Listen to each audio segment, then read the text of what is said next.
So today's story is the old fairy tale by the Grimm brothers, Rapunzel. And don't worry, parts of this might seem a little scary, but it all works out in the end. The illustrations are by Maya Dusakova from Czechoslovakia, where you are also from, partly. Once upon a time, there were a man and a woman who had wanted a child for a very long time, but in vain. At last, however, the woman believed the good Lord was going to grant her wish. From her house, she could see into a lovely garden full of the most beautiful flowers and delicious herbs. But no one ever dared go into that garden because it belonged to a powerful witch. One day, the woman stood at her window looking down into the garden, and she saw a bed where the salad herb called rampion or Rapunzel grew. The woman felt a great longing to eat some of those herbs. She wanted them more and more every day. But since she could not get any Rapunzel from the garden, she became weak and pale and miserable. Her husband was alarmed. "What is the matter, dear wife?" he asked. "Oh," she said, "I'll die if I can't have some of that Rapunzel to eat." Her husband, who loved her dearly, said to himself, "You can't let your wife die. You must go get her some of those herbs at any price."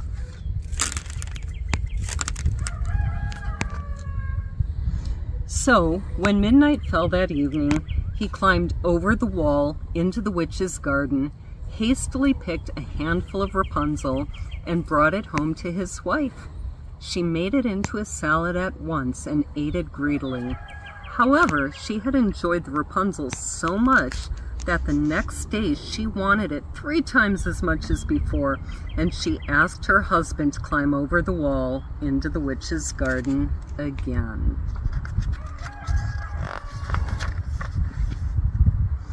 So, when twilight fell, he climbed over the wall once more. But when he was down in the garden, he had a dreadful scare, for he saw the witch herself there in front of him. "How dare you climb into my garden like a thief and steal my Rapunzel?" she said angrily. "You'll be sorry for this." "Oh, please have mercy," begged the man. "I did it only out of desperation.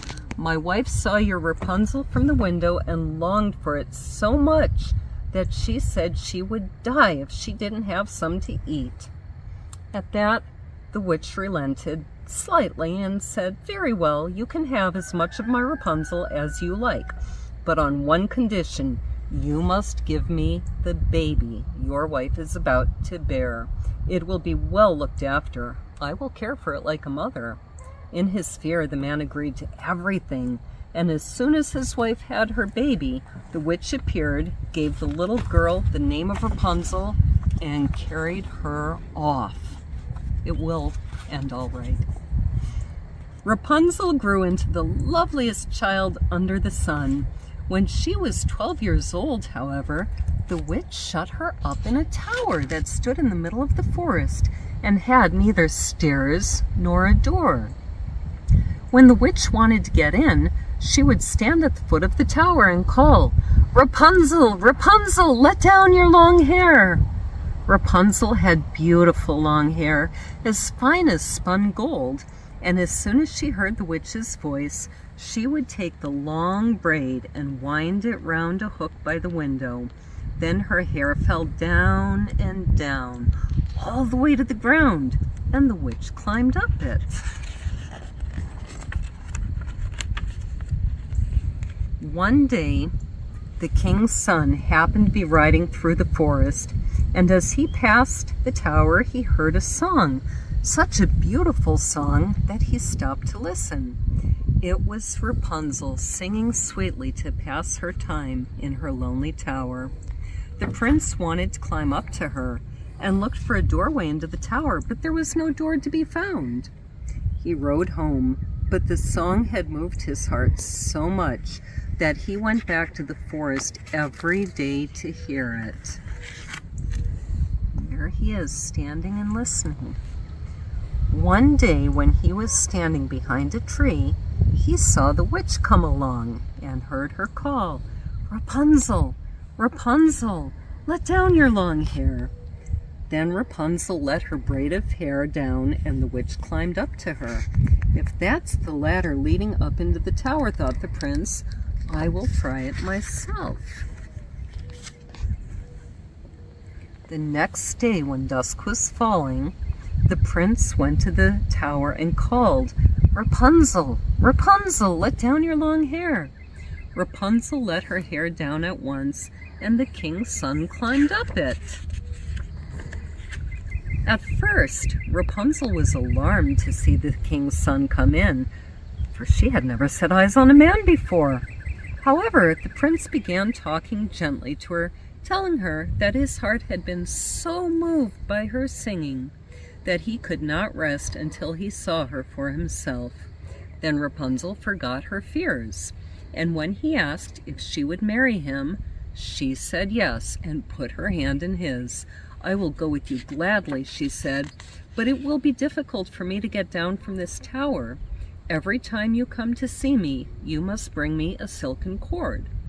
I'll weave a ladder out of the cords, and when it's ready, I will climb down, and you can carry me off on your horse." They agreed that the prince would visit her every evening until the ladder was ready, for the old witch came in the daytime. The witch noticed nothing until one day, without thinking, Rapunzel asked her, "Tell me, godmother, how is it that you seem so much heavier than the young prince when you climb up?" "Oh, you wicked child!" cried the witch. "What's all this? I thought I'd shut you safely away from the whole world, but you've tricked me." In her fury, she seized Rapunzel's lovely hair and snip, snap, cut it all off. There lay the beautiful braid on the floor. The witch had no pity on poor Rapunzel, but took her to live alone in a deserted part of the forest. Oh no. That very evening, the witch fastened the braid of hair she had cut off to the hook by the window, and when the king's son came and called, "Rapunzel, Rapunzel, let down your long hair," she let the hair down. The king's son climbed up. At the top of the tower, however, he found not his beloved Rapunzel, but the witch, glaring at him with venomous rage. "Aha," she said scornfully, "so you've come for your sweetheart, have you? Well, the pretty bird has flown and won't be singing anymore. The cat has caught her and will soon scratch out your own eyes. Rapunzel is lost to you. You will never see her again." The king's son was beside himself with grief, and in his despair he jumped out the tower window. He was not killed, but he fell into some thorn bushes. And the thorns put out his eyes. Oh no! He wandered blindly through the forest, eating nothing but roots and berries, weeping and wailing for the loss of his beloved Rapunzel. So he wandered the country for several years, until at last he came to the deserted place where Rapunzel was living in great grief and misery. All at once he heard a voice, and it seemed to him very familiar. He went in the direction of that voice, and when he reached it, Rapunzel recognized him. She flung her arms around his neck and wept. 2 of her tears fell on his eyes, and suddenly he could see as well as ever. He took Rapunzel home to his kingdom, where the people welcomed him back with joy, and Rapunzel and her prince lived happily ever after.